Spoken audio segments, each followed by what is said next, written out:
Et bonjour à tous et bienvenue sur Mathis YouTube, et aujourd'hui on se retrouve pour une nouvelle présentation de vieux Mac.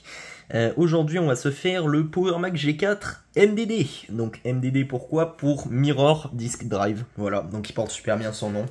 Avec ce très joli petit miroir là, on peut se voir dedans carrément, tellement c'est clair.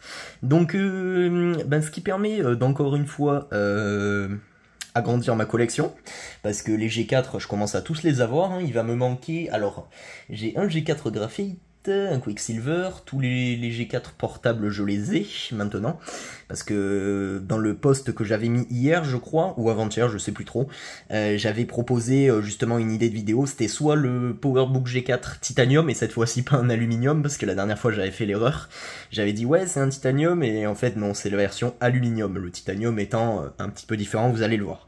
Donc j'ai eu le G4 Titanium aussi, le G4 Tournesol, et aujourd'hui le G4 MDD, il me manquera plus que le que le G4 Cube, mais bon, à mon avis les G4 Cube, vous en verrez pas avant un sacré moment, vu le prix que ça coûte, voilà.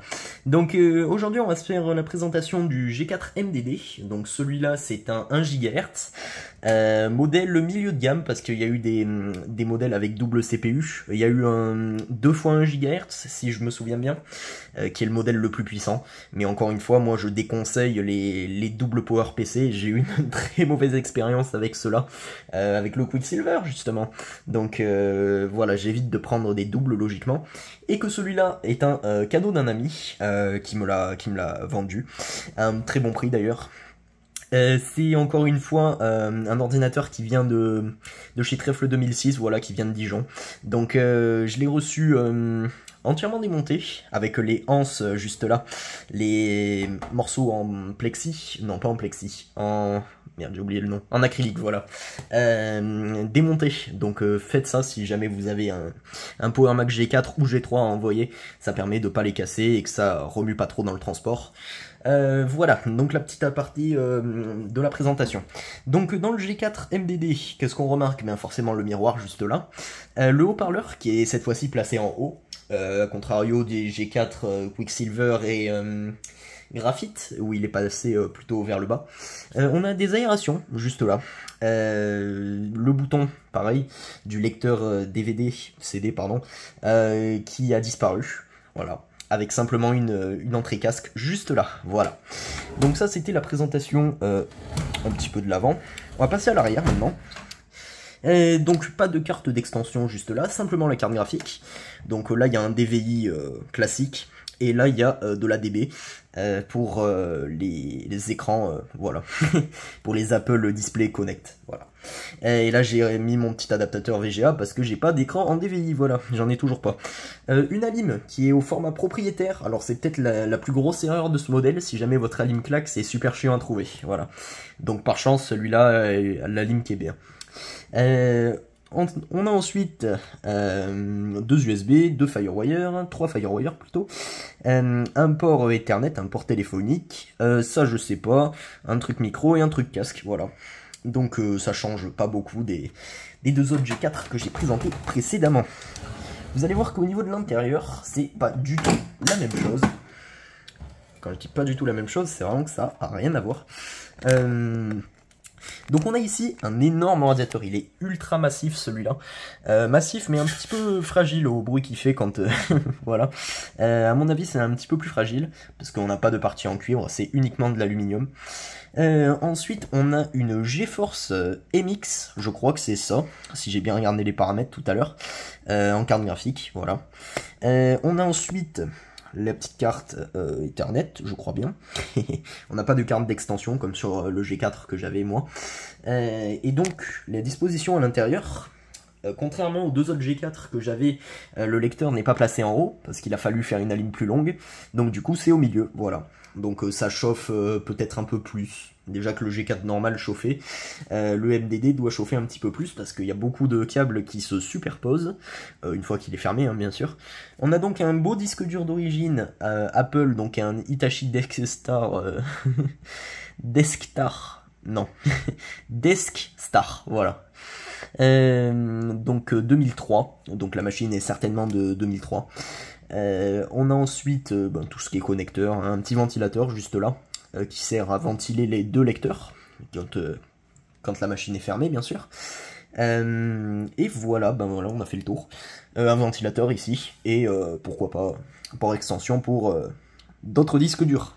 On a ensuite la RAM qui est bien cachée là-bas. Donc celui-là est cadencé, enfin il a 1,5 Go de RAM. Je sais qu'on peut aller jusqu'à 2 Go. D'ailleurs c'est peut-être ce que je vais faire en premier.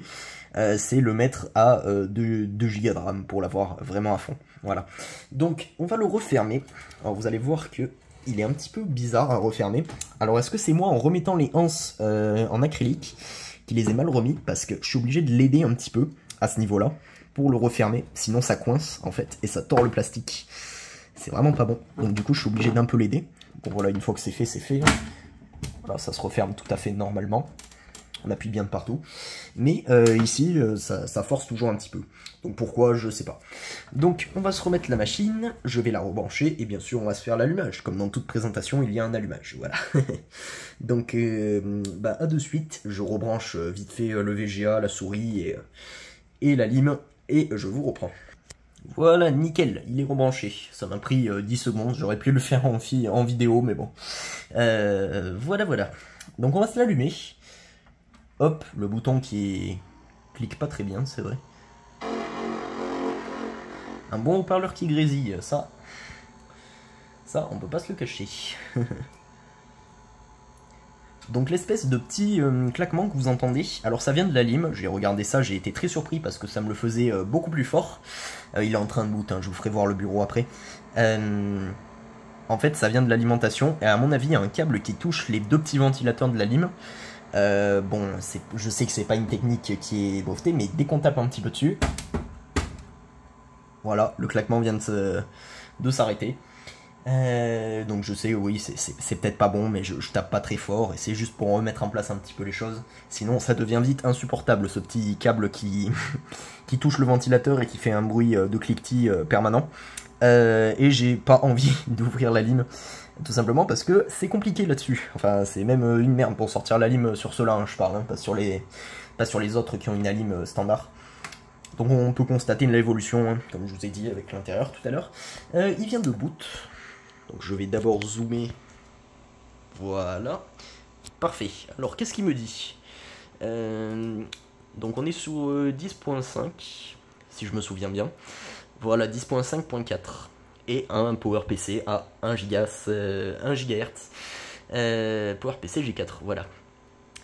Donc voilà. Quoi dire de plus? Bon, on va pas explorer les fichiers parce que forcément cet ordinateur n'était pas le mien. Et c'est pas une fresh install, donc il a encore des fichiers à l'intérieur, vous avez dû le voir. Donc le lecteur, bah, il suffit d'appuyer sur l'icône hein, qui est sur le bureau. Et voilà comment ça s'ouvre, voilà, si ça peut vous intéresser. Alors je sais que les présentations sont peut-être moins qualitatives en ce moment, mais il faut comprendre que cet été est vraiment un été caniculaire. Je sais pas si ça se dit, mais c'est hyper compliqué de tourner des vidéos sans transpirer à mort, voilà. Et bah, il fait une de ces chaleurs, ça donne même mal à la tête, comme ça. Donc ouais, peut-être que les présentations sont moins longues, j'ai moins de choses à dire. Bon écoutez, j'ai quand même bien fait le tour de la machine. Une année 2003, voilà. Un modèle milieu de gamme du coup, vu que single CPU et non pas bi-CPU. Voilà. Donc bah, j'espère que la vidéo de présentation vous aura plu. Celle du week-end prochain ou du week-end d'après, je sais toujours pas. Ce sera le PowerBook G4 Titanium, voilà. Donc ou un autre sujet si je trouve. Mais bon, pour l'instant c'est plus focalisé sur les présentations de Mac. Je sais que vous aimez bien ça. Donc bah, moi je vous dis à la prochaine. N'hésitez pas à liker et surtout à commenter. Moi encore une fois je me régale à lire vos commentaires. Je vous dis à la semaine prochaine et à plus.